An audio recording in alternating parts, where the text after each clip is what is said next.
Critical Humanities, Language and Indigeneity haiba hiram asida numit nini chupna pangthokadaba International Hybrid Conference ngasidagi Danamanjuri University ki makhada laiba DM College of Arts ta hokre.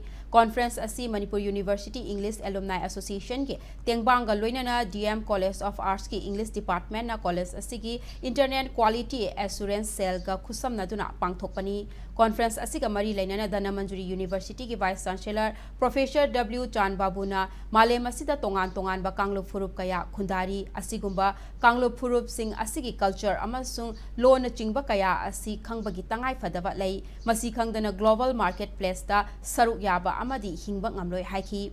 Conference asida DM University ki Professor Research Scholar Mahairoi Singh Thailand ki North Chiang Mai University degi lakpa mihut sing yauna leibak asigi West Bengal Tripura degi lakpa mioi kayana saruk yaki.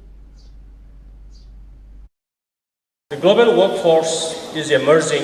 This is one. The second thing is that the world has become a single global village on one side. Even if we said that the world is a global village, if we do not have the cultural sensitivities and the understanding of these different cultures across the world, it will remain as a challenge for all of us to work at different locations of the world. And this is why when we are supposed to discuss all about this particular theme, critical humanities, language, culture and indigeneity, we need to focus very well what is there on this concept of culture, what is there in relation to languages, what is there in this indigeneity, and why these three things are so important for us on this particular time.